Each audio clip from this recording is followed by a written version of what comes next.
Lapawoi Karaeng Segeri memerintah di Bone tahun 1895 sampai 1905. Ia menggantikan saudaranya W. Patima Mandri menjadi raja ke-31 di Bone.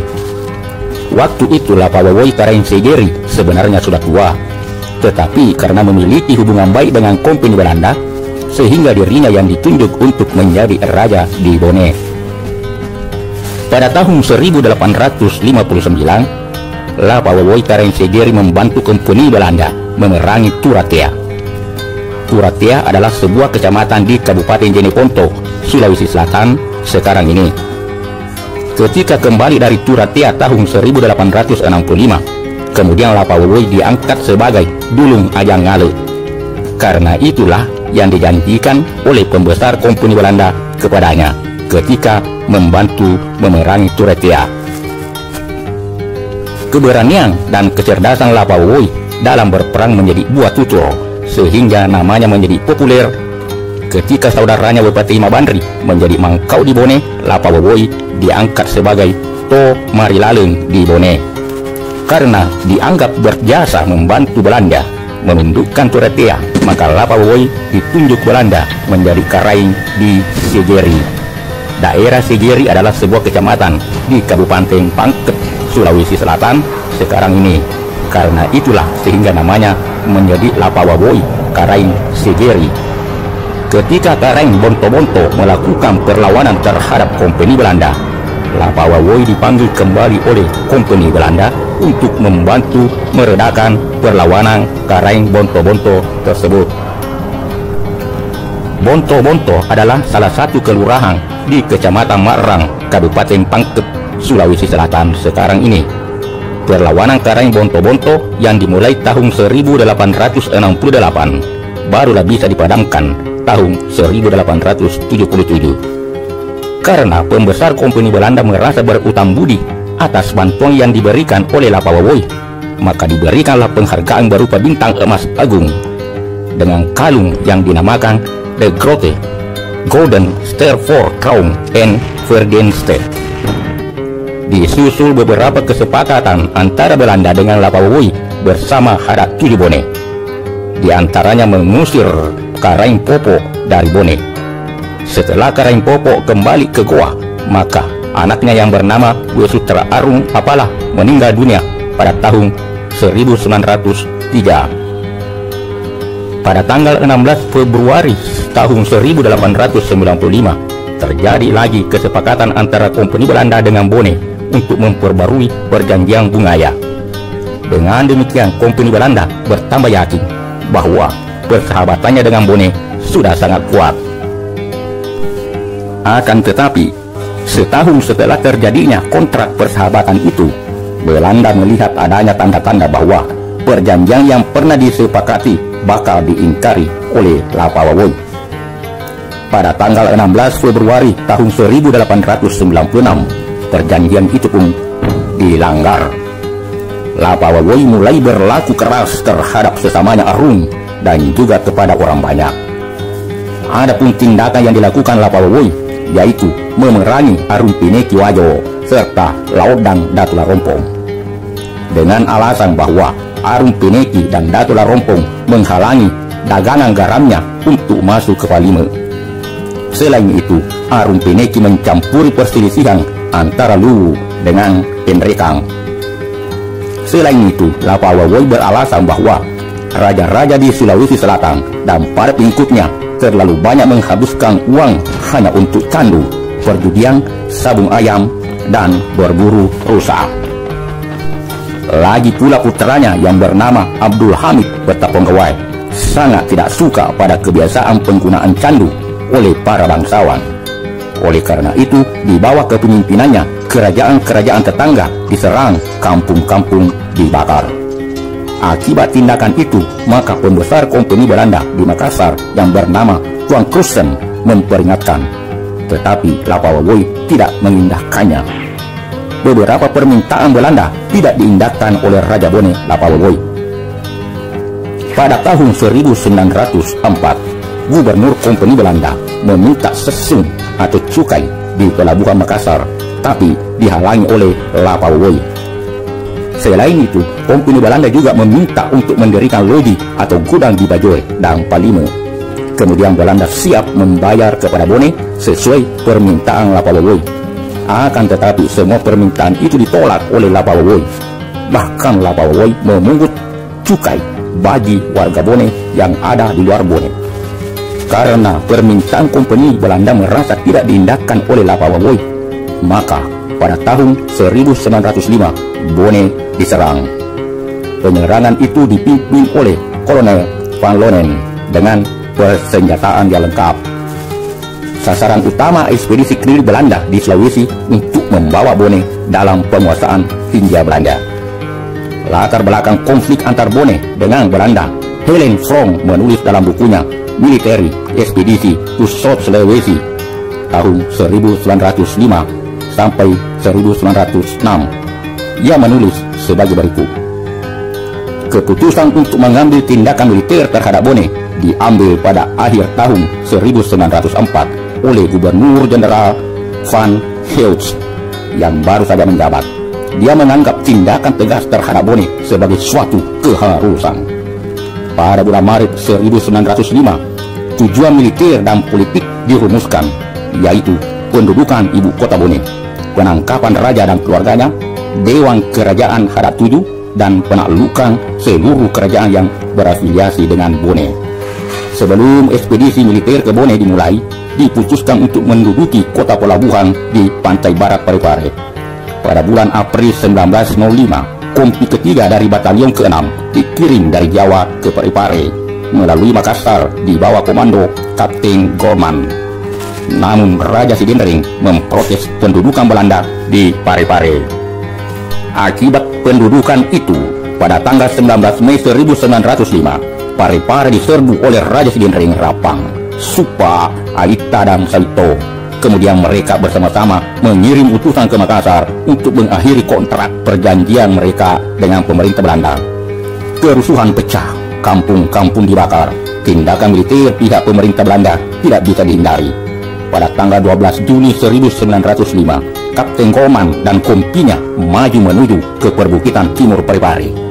Sementara kapal Asahan mendukung dengan tembakan dari laut.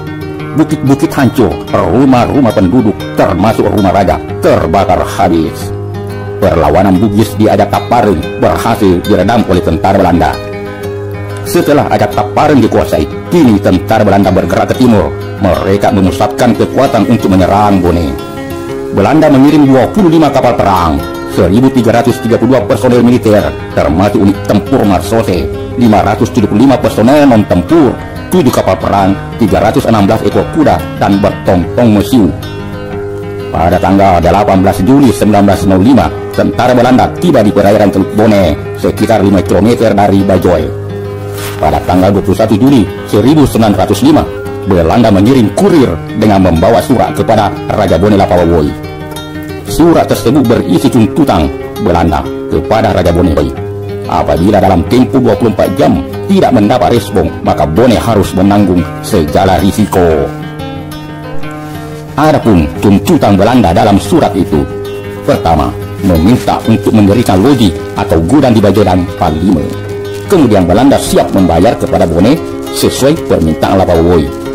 Kedua, agar Lapawawoi Karaengsigeri harus membayar seluruh biaya dan kerugian-kerugian yang dialami Belanda selama ekspedisinya ke Bone. Namun, seluruh tuntutan Belanda itu ditolak mentah-mentah oleh Lapawawoi. Setelah berdiskusi dengan penasihatnya yang bernama Lasen Madai Marola, tak ada jalan lain selain perang. Kemudian Lapawawoi menunjuk anaknya yang bernama Abdul Hamid Basuk Pagilingi sebagai panglima tertinggi pasukan Bone dan memerintahkan agar mengumumkan keadaan perang di seluruh wilayah kerajaan Bone. Abdul Hamid tetap pegawai kemudian mengosong dan mengambil sumpah kesetiaan untuk mempertahankan tanah Bone hingga titik darah penghabisan. Peta Ponggawai mempersiapkan pertahanan di tempat-tempat yang kemungkinan akan dilewati oleh Belanda. Peta Ponggawai menempatkan 5.000 laskar-laskarnya di sepanjang pantai Bajoy.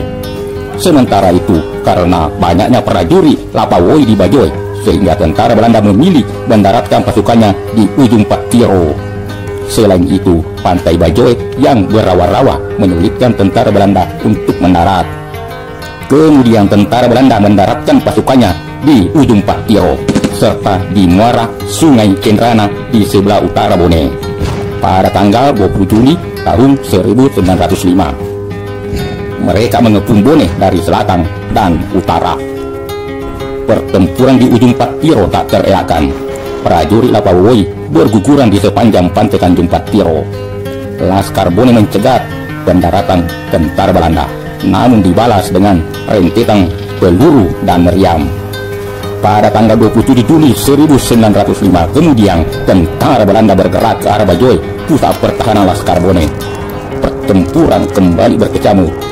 Kedua belah pihak jatuh korban. Sekitar 500 Laskar Bone jatuh tersungkur bersimbah darah. Betapongawai memerintahkan prajuritnya untuk mundur. Selanjutnya mengamankan Raja Bone, Lapawoi, ke Pasempe. Pada tanggal 30 Juli 1905, tentara Belanda berhasil menguasai kota Bone. Raja Bone Lapawoi Karainsigiri bersama Petapongawai dan laskar yang masih hidup mundur ke arah Palaka dan selanjutnya ke Pasempe dan berakhir di Bulu Awo, perbatasan Siwa dengan Tanah Toraja. Sementara tentara Belanda memburu terus hingga akhirnya Lapawoi bersama laskar serta sejumlah keluarganya mengungsi ke Lamuru, kemudian Cita dan terus ke Pitung Panua Wajo. Tentara Belanda tiba di Pasempe, namun Lapawoi sudah tidak ada. Selanjutnya tentara Belanda merampas seluruh perhiasan dan peralatan kerajaan yang disembunyikan Lapawoi di dekat Pasempe. Pada tanggal 19 Agustus tahun 1905, Gubernur Seledes tiba di kota Bone untuk melanjutkan pemerintahan administrasi. Mereka melakukan pertemuan pada tanggal 21 sampai 22 Agustus tahun 1905. Mereka menyusun rencana dan kontrak baru yang disebut deklarasi pendek serta usaha untuk menemukan Raja Bone Lapawoi dan rombongannya. Namun situasi di Bone belum kondusif. Arung Labuaja yang tidak ikut bersama Lapawoi terus melakukan perlawanan bergerilya, sementara Raja Bone belum bisa dilacak keberadaannya. Pada tanggal 6 September 1905, satu pasukan khusus Belanda yang dipimpin Letnan 1 Eilers bergerak ke Pompanua untuk melacak keberadaan Raja Bone Lapawoi. Pasukan khusus Belanda ini terkenal jago tembak dan jago pedang. Melenyapkan musuh adalah keahliannya. Pada tanggal 12 November 1905, tentara Belanda mengendus keberadaan Lapawoi di sebuah daerah pegunungan antara Siwa dan Tanah Toraja. Kemudian pada tanggal 18 November 1905, pasukan khusus dan sejumlah marsote Belanda bergerak. Salah seorang pasukan Belanda yang bernama Sengraaf yang ikut dalam brigade ini melaporkan bahwa di jalur hutan yang sempit menuju daerah pegunungan Awo, dalam pencariannya mereka menemukan beberapa bulu ayam. Mereka jalan terus menanjak di hutan yang lebat. Memasuki semak-semak, Letnan Eilers tiba-tiba berhenti. Di depannya tempat ia berdiri sekitar 20 meter ada sekelompok orang. Salah satu dari mereka bersenjatakan senapan. Ia berdiri di bawah pohon dan menembakkan 4 tembakan ke arahnya. Penembak itu adalah Abdul Hamid Petapongawai. Kemudian para marsose maju merunduk di bawah tembakan sekitar 5 langkah jauhnya. Kemudian marsose Ambong Het Harye balas menembak dan mengakhiri perlawanan Petapongawai. Peluru tepat di jantungnya. Kemudian ketika Petapongawai jatuh tersungkur, prajurit Bone lainnya berusaha melarikan diri, tetapi marsose mengejar terus membuntutinya. Tersisa 3 wanita berdiri di dekat mayat Petapongawai. Mereka adalah istri Petapongawai, istri Lapawoi dan saudara iparnya. Ketika Letnan Eilers menghancurkan laskar rombongan Petapongawai, kemudian Sersa Marx menyebar pasukan marsose untuk memburu laskar-laskar Bone yang melarikan diri. Pasukan elit Belanda melemparkan beberapa mortir ke berbagai arah dan memberondong peluru di bawah sebuah pohon besar. Sejurus kemudian dia mendekati pohon itu dengan sangat berhati-hati dan menemukan di belakang pohon itu terdapat tanduk dan ditutupi kain. Salah seorang pasukan elit Belanda dengan hati-hati mengangkat kain dengan laras karabinnya, dan ketika itu terdengar olehnya suara teriak, "Jangan tembak, saya Raja Bone." Sang raja terkulai kakinya tertusuk duri dan dibalut dengan kain putih. Lapawawoi Karensigiri tertangkap. Ketika malam tiba, mayat Petaponggawai dibawa oleh tentara Belanda dan dikubur di dekat istana kediamannya. Baik Lapawawoi dan ketiga wanita tersebut tampaknya tetap tenang, tetapi hatinya pasti sedih. Raja tua itu hanya berkata, Allah punya mau. Selanjutnya, Eilers ditugaskan untuk mengawal Raja Bone Lapawawoi menuju pelabuhan Parepare melalui Sidendeng 8 dengan 2 brigade polisi militer. Kaki sang raja tertancap duri saat jatuh dari tandu dan mulai infeksi sehingga beliau tidak bisa berjalan. Dengan tandu beliau diangkut dari Rapang lalu ke Parepare pada tanggal 25 November 1905 dan diobati di Parepare. Selanjutnya dari Parepare naik kapal armada kapal Asahan ke Makassar.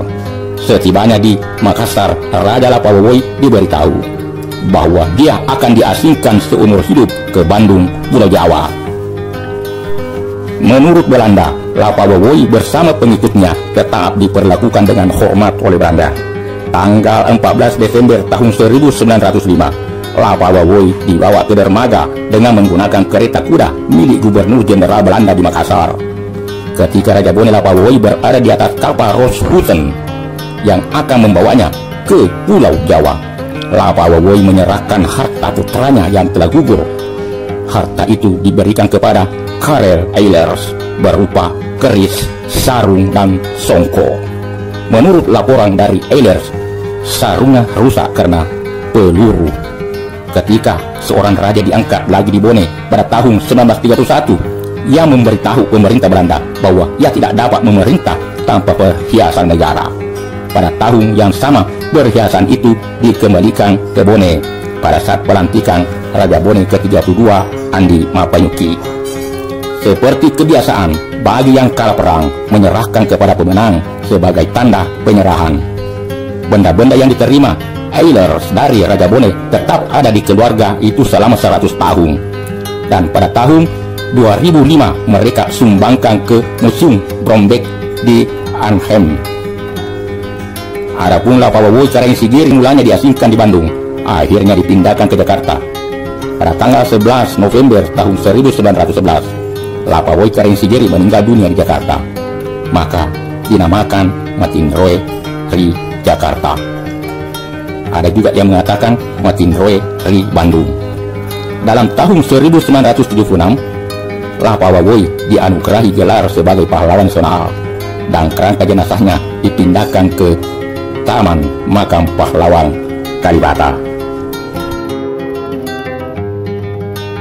Langkah yang ditempuh oleh Lapawawoi Karensigiri bersama putranya Petaponggawai Abdul Hamid Basopagilingi selaku Panglima Perang merupakan langkah patriotis yang cukup berani hingga rela meregang nyawa demi tanah Bone.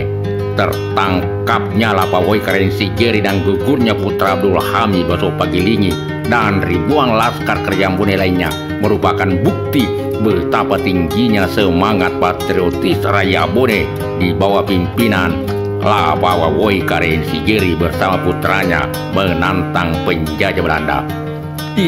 Kalau saja Lapawawoi Karensigiri selaku Raja Bone ke-31 mau menerima tawaran Belanda untuk bekerja sama mengelola pelabuhan Bajo dan Cenrana, mungkin masalahnya akan menjadi lain. Setidaknya kursi kerajaannya tidak akan goyah. Segala bentuk kesenangan dan kemewahan sudah jelas berada di pihaknya. Segala fasilitas yang diinginkan sudah tentu dipersiapkan oleh Belanda yang memiliki keinginan untuk menjajah tanah Bone, khususnya tanah Ugi pada umumnya. Namun, bukan itu yang menjadi impiannya. Bagi Lapawawoi Karensigiri, segala bentuk penjajahan harus dilawan dengan prinsip lebih baik mati berkalang tanah daripada hidup dalam cengkraman penjajah. Bagi Lapawawoi Karensigiri tidak mau begitu saja didikte yang kemudian mematuhi segala keinginan Belanda. Prinsip yang demikian tegas dilontarkan Lapawawoi Karensigiri di depan Gubernur Jenderal Belanda di Jakarta yang mengatakan Walaupun aku akan terdampar di luar bumi sekalipun, asalkan tak goyah juga keyakinanku pada kitab yang dibawa oleh Nabi Muhammad Sallallahu Alaihi Wasallam, nabiku. Karena itu adalah pendirianku. Biarkan tubuh kasarku menghadap atau tertawan, tetapi hatiku pantang bersuah dengan kompeni Belanda. Ketegasan dan keteguhan hati seorang Lapa Wawoy Karensi Giri bersama putranya adalah suatu langkah yang cukup berani. Oleh karena itu, sebagai generasi penerus, patut untuk mengheningkan cipta, untuk mengenang jasa-jasanya yang tidak ternilai harganya dalam memperjuangkan kebenaran. Lapa Wawoy Karensi Giri dan putranya Abdul Hamid Baso Pagilinga Petapo Gawai, termasuk sejumlah pimpinan laskar kerajaan Boneh yang gugur dalam pertempuran melawan Belanda, memang telah lama meninggalkan dunia yang fana ini. Mungkin tulang-tulangnya telah hancur dimakan tanah, tetapi semangat juangnya yang sulit ditemukan tandingannya tetap berkobar di hati rakyat Tanah Bugis khususnya, dan rakyat Indonesia yang sempat membaca kisahnya ini. Mungkin tulang-tulangnya telah hancur dimakan tanah, tetapi semangat juangnya yang sulit ditemukan tandingannya tetap berkobar di hati rakyat Tanah Boneh.